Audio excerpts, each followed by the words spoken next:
제가 가끔 이렇게 서프라이즈 하는 사람들이 있어서 제가 깜짝깜짝 놀라는데, 재현이가 또 말도 없이 나타나가지고 한국에서, 또 놀라운 것은 이현이하고 혜린이가 오늘 와서, 야, 우리가 얼마나 사랑하는지 모른단다.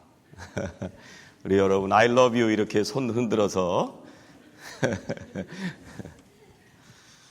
여러분, 우리 말로 집사님, 젊은 세대고 뭐 윤희 자매님, 여기 한나, 영록이도 오늘 왔는데, 이 젊은 세대들이 예배 드리러 나온다는 게 이게 얼마나 귀한 일인지 알 수가 없습니다. 인영 자매도 여기 이렇게 예배의 자리에 안 빠지고 열심히 나와서 너무 감사하고,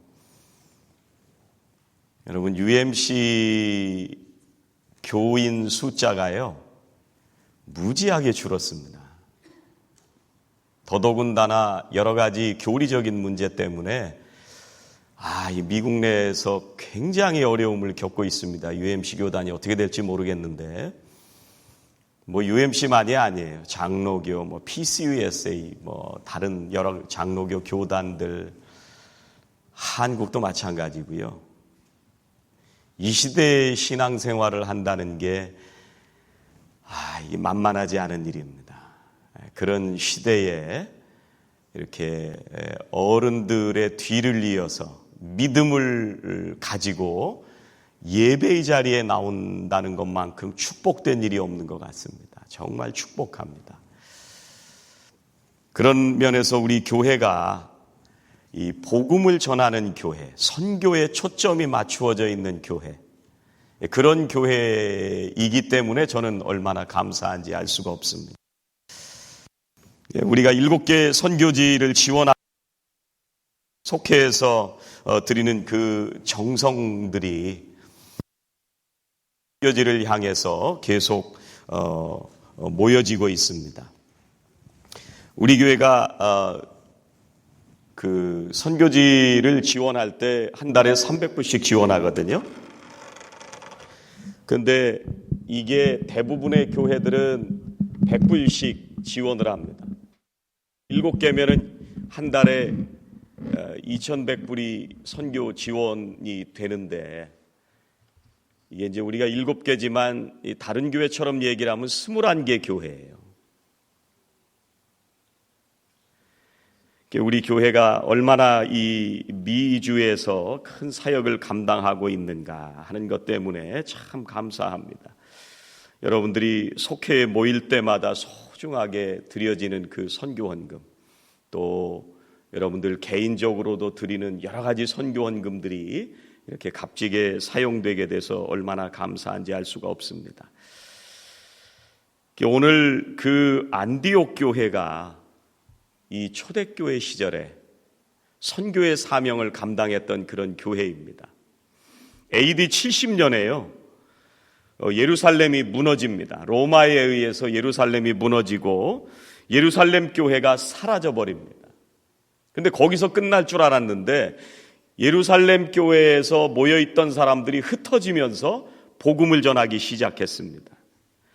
그래서 세워졌던 교회 중에 하나가 안디옥 교회입니다. 그런데 예루살렘 교회를 중심으로 해서 성장해 가던 교회가 이제 안디옥 교회를 중심으로 해서 선교의 제2세대가 열리는 이런 놀라운 역사가 일어나게 됐는데, 그 안디옥 교회를 하나님께서 쓰셔서, 그리고 오늘 말씀에 사도 바울과 바나바를 파송하면서 이 복음의 사명을 감당하게 하시는 그런 장면을 우리가 읽었습니다. 저는 우리 교회가 이 시대에 이런 사명을 감당하는 교회가 됐으면 좋겠다. 우리가 어떻게 그런 사명을 감당할 수 있을까? 주님이 쓰시는 교회는 어떤 교회일까? 오늘 안디옥 교회의 모습을 보면서 함께 생각해 보려고 합니다. 제일 첫 번째 주님이 쓰시는 교회는요, 복음으로 하나 된 교회예요. 복음으로 하나 된 교회. 우리가 13장을 읽었는데 9장부터 이 말씀이 계속 오는데요, 사울이 예수님을 만나는 장면이 9장에 나오는 얘기예요. 그래서 다메섹으로 가던 이 사울이 예수님을 만나서 주님께서 뭐라고 말씀하시냐면 이방인을 위하여 택한 나의 그릇이다, 이렇게 말씀을 하십니다. 그리고 나서 10장에는 무슨 얘기가 나오냐면 베드로가 이방 군인이었던 고넬료를 만나는 얘기입니다. 그리고 나서 11장에 오니까 안디옥까지 흩어져서 복음을 전하는, 그래서 그 안디옥에서 모였던 사람들의 이름을 그리스도인이다, 이 사람들이 뭔가 다르게 살았다는 얘기예요. 그래서 이름을 그리스도인이다 이렇게 붙이게 됩니다. 그래서 화면 한번 넘겨줘 보세요. 영로가 넘겨줄래? 사도행전 11장 19절에 뭐라고 나오냐면 그때 스데반의 일로 일어난 환란으로 말미암아 흩어진 자들이 베니게와 구브로와 어디까지 이르러? 안디옥까지 이르러 유대인에게만 말씀을 전하는데, 이렇게 말씀을 하시죠. 안디옥까지 이르러 복음을 전하는데, 이게 주님께서 사울을 만나시고 이방을 위한 나의 도구다 이렇게 말씀하시고 복음을 전하는 사람들이 안디옥에서도 복음을 전하면서 교회가 세워지기 시작합니다. 그런데 11장 20절에 보니까, 다음 절에 보니까 그 중에 구브로와 구레네 몇 사람이 안디옥에 이르러 헬라인에게도 말하여 주 예수를 전파하니. 이 예루살렘 교회는요, 어떤 전통에 붙들려 있었느냐 하면 할례를 받은 사람들이 개종한 기독교인들이었어요. 그래서 유대인들에게 한정해서 복음을 전했었던 것이 예루살렘 교회입니다. 그런데 이 안디옥 교회는 이제 헬라인에게도 복음을 전했다고 얘기를 하는데, 이 헬라인이라는 얘기는 이방인이라는 얘기예요. 안디옥 교회 교인들이 이방인들이 주종을 이루었던 교회입니다.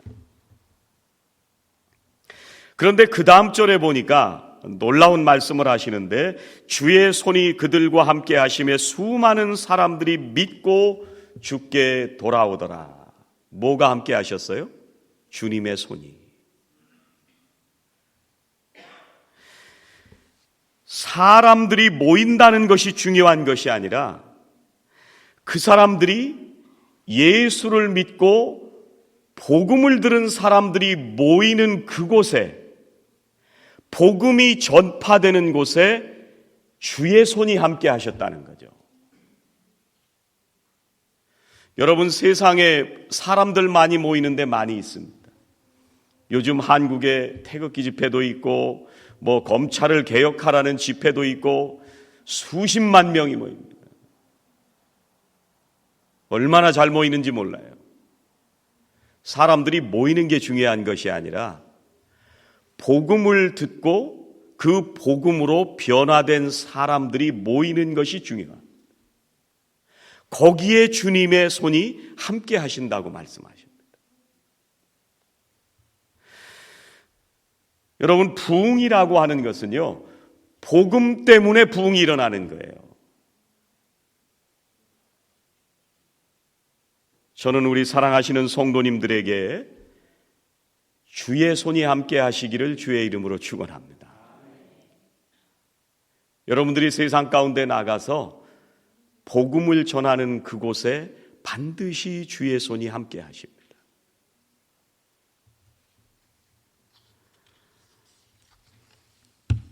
이 안디옥 교회의 복음이 전해지기까지 흩어진 사람들이 복음을 가지고 들어간 거예요. 그래서 안디옥 교회는 복음을 전하는 공동체였습니다. 교회는 뭘 가장 잘하는 곳이어야 되냐면 복음을 가장 잘 전하는 곳이어야 합니다. 성도는 무엇을 잘하는 사람이어야 하냐면 어디를 가든지 복음을 전하는 사람들이기 때문에 성도입니다. 그래서 교회는 복음을 나누는 공동체고 복음을 전하는 공동체가 바로 교회입니다.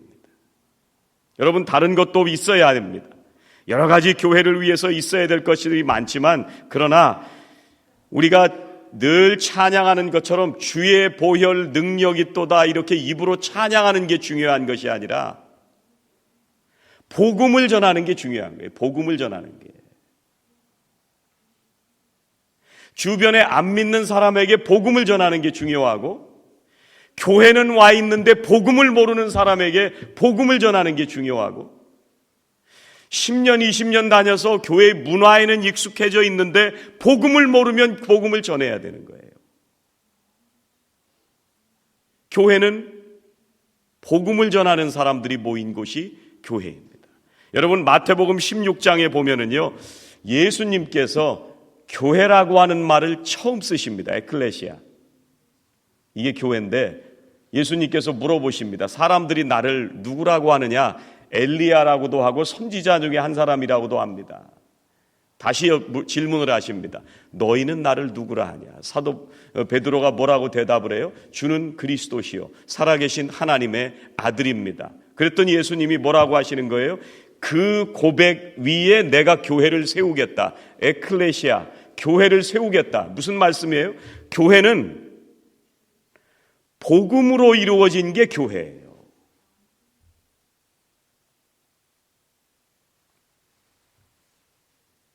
안디옥 교회가 핍박을 받고 도망다니던 사람들이 모여서 세운 교회인데 난민이 세운 교회입니다.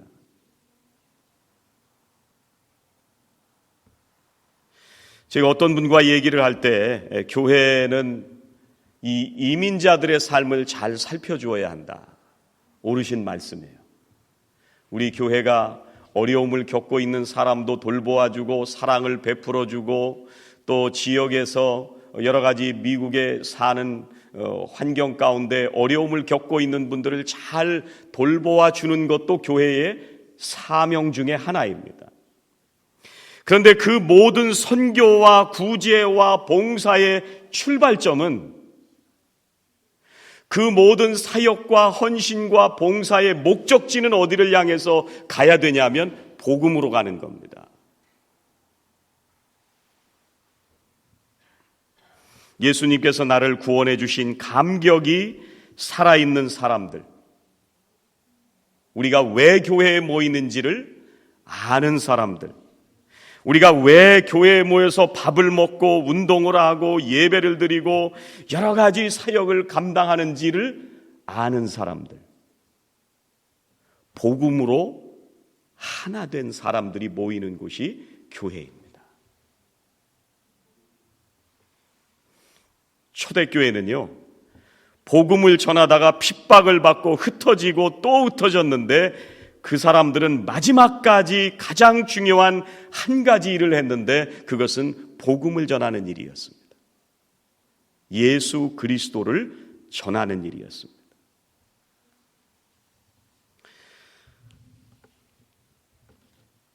여러분, 목사가 어떤 사람들을 좋아하느냐? 물론 성도님들을 두루두루 다 사랑하고 좋아하지만 제가 유독 좋아하는 사람들이 있습니다. 어떤 사람들을 좋아하냐면 전도하는 사람들 좋아합니다. 이게 좀 모자라기도 하고 인격이 좀 못나기도 하고 또 좀 부족한 면이 많이 있고 어떤 땐 연약한 면이 많이 있어도 복음으로 가고 있는 사람은 언젠가는 세워지게 돼 있습니다. 왜냐하면 예수님이 그게 제일 중요하다고 하셨으니까 그래요.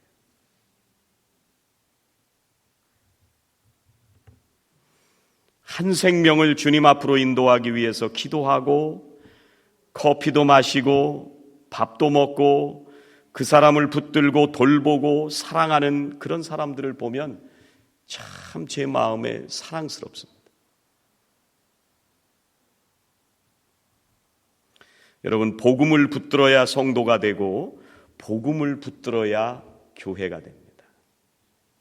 예수를 믿게 해야 한다는 이 거룩한 사명이 우리들 모두에게 있어야 됩니다.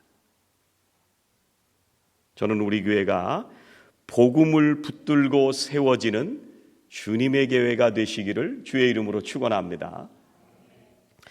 두 번째, 이 안디옥 교회가 어떻게 이렇게 선교의 사명을 감당하느냐? 두 번째, 하나님께서 쓰시는 교회가 되기 위해서는 사랑으로 하나 된 교회가 되어야 됩니다. 사랑으로 하나 된 교회.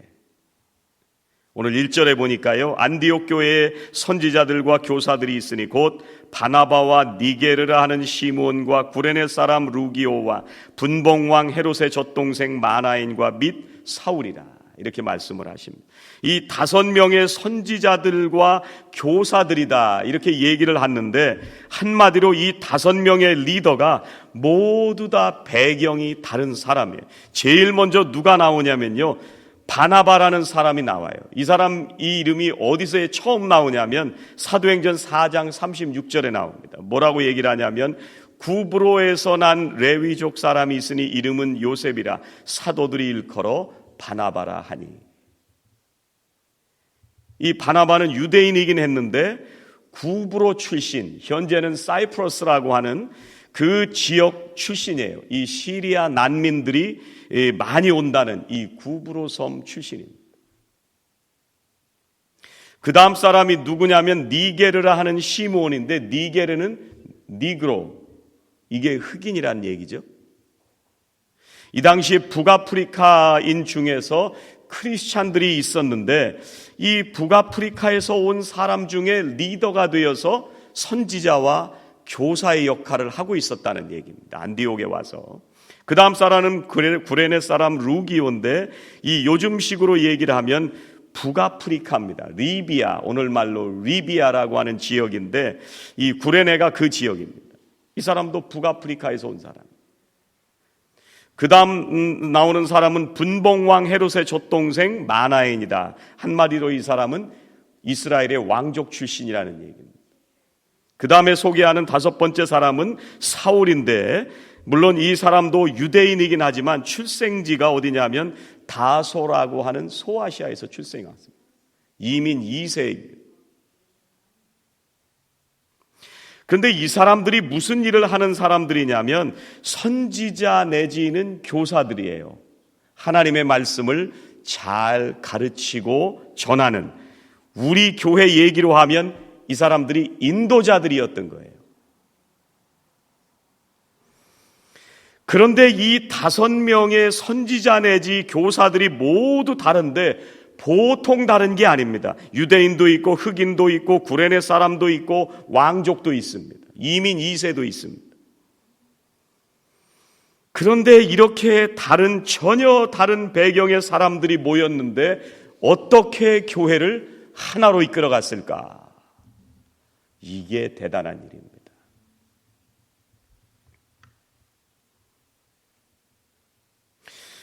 여러분, 제가 교회에 성도들이 많이 모이는 교회를 부러워하는 건 아니지만 그 교회들이 어떻게 그렇게까지 성장해 갔을까? 물론 좋은 목사님이 계셨으리라고 생각이 됩니다. 그런데 그분들 못지않게 그 목회자를 도와서 함께 동역하는 이 인도자들과 같은 분들이 얼마나 많은 일들을 잘 함께 감당해서 대형교회가 됐을까? 그죠? 조금 모이면 갈라지고 깨지고, 조금 모이면 싸우다가 흩어지고, 이 대형교회 된다는 게 보통 일이 아니에요. 그럼 어떻게 많이 모이는 교회가 되느냐?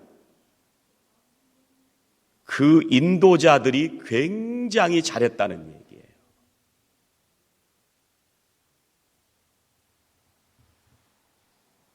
안디옥 교회는요, 다양성을 수용할 줄 아는 교회였습니다. 우리 성도님들이 서로 다른 모습을 품을 수 있는 그런 다양성이 있어야 됩니다. 여러분이 5사람은 인종도 다르고 문화적으로도 달랐지만 공통적인 것이 한 가지 있었는데 모두 떠나온 사람입니다. 자기의 근거지들을 떠나왔던 사람들이에요. 한마디로 이민자들입니다. 제가 5명의 이 리더들만을 말씀드리지만 5명의 리더가 이렇게 달랐다면 나머지 성도님들도 정말 달랐을 거예요. 그죠? 일반 성도님들은 훨씬 더 다양했을 것 같습니다. 서로 말도 잘 안 통하고 쉽게 오해도 하고 별의별 일들이 많이 생겨났을 거예요. 알게 모르게 상처도 많이 주고받았을 것입니다. 그런데 그 와중에 놀라운 일이 생겨났는데 이 안디옥 교회가 보내는 교회가 됐다는 거예요. 그 와중에 어떻게 이럴 수 있었을까? 저는 그 이유가 이렇게 다양한 사람들이 하나가 되는 사랑이 그 안에 있었기 때문인 줄로 믿습니다. 그래서 이게 성령의 역사예요. 여러분, 인격적으로 노력해 보려고 애를 쓰고 우리가 한번 서로 잘 맞추어 보자 이렇게 해서 되는 일이 아니고요. 성령이 역사하기 시작해야 이 수용성이 생기는 거예요. 안디옥 교회는 훨씬 다른 문화와 배경을 가진 사람들입니다. 우리 교회는 거의 한인분들만 와 계시잖아요. 여기는 인종도 다양하죠. 신분도 다양하죠. 연령도 다양하죠. 어떻게 하나가 될 수 있었을까? 참 놀라운 일입니다. 이것을 극복한다는 것은 어쩌면 우리들 모두에게 아픔이었을 것입니다. 처음 만날 때는요, 모두 우리가 그리스도인이니까 좋다고 만났을 거예요. 세상에서 신앙인처럼 좋은 사람들이 없잖아요. 그죠? 그런데 이 신앙인들을 만나다 보면 참 골치 아픈 사람들이 신앙인이에요.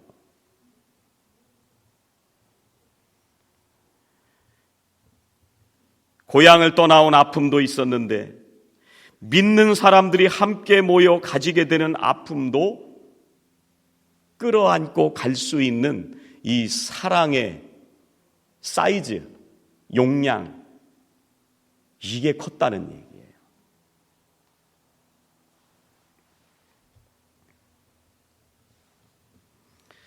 여러분, 신앙생활하는 사람들에게 제일 나쁜 게 뭔지 아세요? 신앙생활하는 사람들에게 제일 나쁜 거, 가장 나쁜 거, 싸우는 게 제일 나쁜 거예요. 이게 생명의 삶 첫 시간부터 이 얘기 말씀드립니다.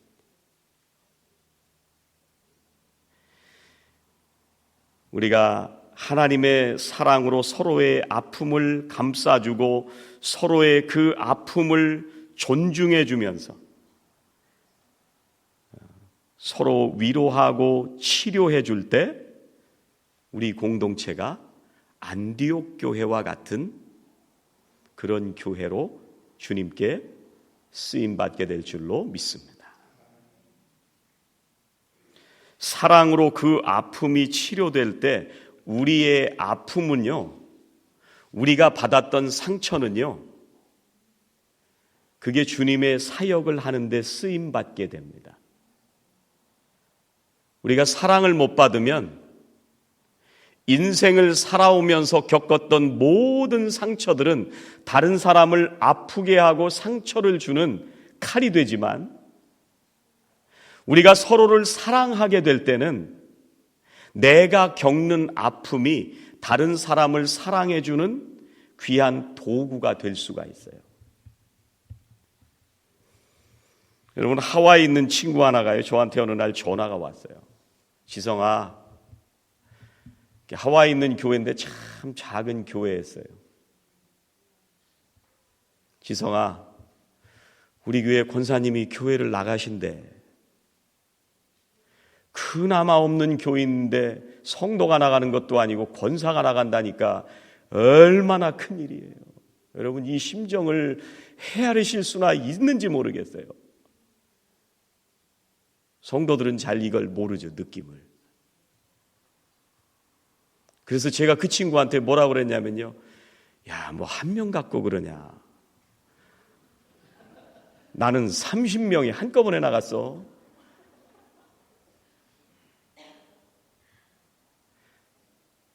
그래서 그 친구가요, 힘든 일 있을 때마다 저한테 전화가 와요. 그 친구 심정을 누가 이해할 수 있어요? 그 경험이 있는 사람이. 근데 우리가 사랑을 하면 우리가 가정에서 겪은 상처, 우리가 세상을 살아가면서 겪었던 아픔, 어렸을 때부터 가지고 오는 그 어려움, 이런 모든 경험들이 다른 사람을 이해하고 더 사랑하는 데에 귀한 도구로 쓰이는 거예요. 그게 사랑의 놀라운 힘입니다. 세 번째, 안디옥 교회가 어떻게 이렇게 주님이 쓰시는 교회가 됐을까? 세 번째는요, 기도로 하나 된 교회였기 때문에 그래요. 기도로 하나 된 교회. 2절 3절 보시면 이렇게 말씀하십니다. 주를 섬겨 금식할 때 성령이 이르시되 내가 불러 시키는 일을 위하여 바나바와 사울을 따로 세우라 하시니 이에 금식하며 기도하고 두 사람에게 안수하여 보내니라. 하나님이 말씀하시잖아요. 내가 불러 시키는 일을 위하여 바나바와 사울을 따로 세우라. 이걸 언제 알겠어요? 바나바와 사울을 따로 세우라. 이걸 어떻게 알았을까요? 금식하며 기도하니까. 그러니까 알게 됐다는 얘기예요. 그래서 결국은 안디옥 교회 성도들은 바나바와 사울을 안수해서 세계를 향해서 선교사를 파송하는 첫 번째 교회가 됐어요. 여러분, 우리가 모여서 기도하는 이 힘이요, 얼마나 큰지를 사도행전은 구석구석에서 우리에게 계속 증언하고 있습니다. 사도행전 1장에 보면은요, 여러분들이 잘 아는 얘기예요. 120명의 성도들이 모여서 함께 기도했더니 놀라운 역사가 일어납니다. 2장에 가면은요, 오순절 성령 강림 사건이 일어납니다. 이게 뜨겁게 기도할 때. 3장에 가면은요, 3,000명이 돌아오는 기적이 일어나는데 전혀 기도에 힘썼다, 이런 얘기가 나와요. 사도행전 4장에 가면은요, 감옥에 복음을 전하다가 감옥에 갇혔다가 베드로와 요한이 나왔는데 그 교회의 성도들이 그 베드로와 요한과 함께 앉아서 열심히 기도한 거예요. 그랬더니 모여있는 곳이 흔들리고 모두 성령으로 충만했다, 이런 얘기가 있고요. 그 다음에 그렇게 기도하니까 무슨 일이 일어나냐면 내 땅을 팔아서 제자들의 발 앞에 갖다 두고 가난한 사람들이 함께 나누어 쓰는 기적의 역사가 나타나는 거예요. 뭐 하니까? 함께 기도하니까. 10장에 가면은요, 고넬료와 집안 식구들과 그 이웃들이 한자리에 모여서 기도하고 말씀을 들을 때 성령의 역사가 일어나는 얘기가 나옵니다. 12장에 가면 무슨 얘기가 나오냐면 베드로가 감옥에 갇혀 있는데 교회가 합심해서 밤새도록 기도한 거예요. 감옥문이 열리는 기적이 일어납니다. 그리고 오늘 13장에 누구를 세울까 얘기를 하는데 한 마음으로 금식하며 기도한 거예요.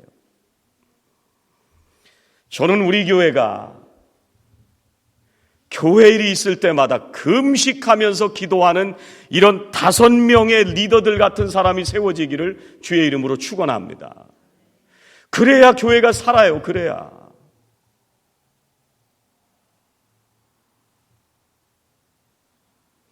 제가 참 기쁜 일이 있는데요, 교회 와서 기도하시는 모습을 보면 참 기쁩니다. 토요일날 새벽에, 그동안은 평일날은 도저히 바빠서 못 나오시다가 이 토요일 하루만이라도 나와서 이렇게 기도하시는 그 분들을 보면 듬직하고 참 마음이 기쁩니다.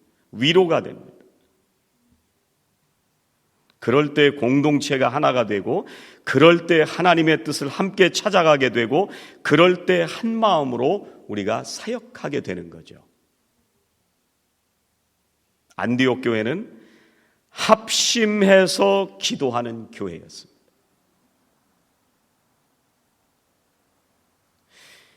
오늘 말씀해 보니까 2절에 주를 섬겨 금식할 때에, 주를 섬겨서 금식한다는 게 무슨 말일까요? 주를 섬긴다는 건 지금 주님은 계시지도 않는데 살아계신 주님, 육신을 입고 계신 주님이 안 계신데 주님을 섬겨 금식한다. 이 얘기는 교회 일을 해야 되는데 주님이 원하시는 일을 위해서 금식하면서 한 마음으로 기도했다는 얘기예요.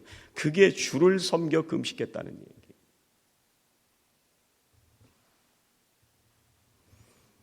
2절 금식하고 기도하며 하나님의 뜻을 찾았고요. 3절 누구를 세워서 파송할까? 파송할 때 금식하며 기도했습니다.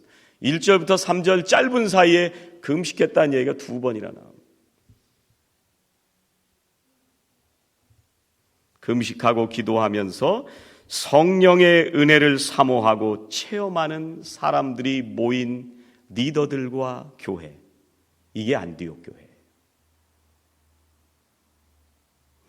여러분, 기도에 은사가 있는 사람들만 기도하는 게 아니고요, 체력이 돼서 나올 수 있는 사람만 기도하는 게 아니고요, 기도는 우리가 함께 기도하는 겁니다.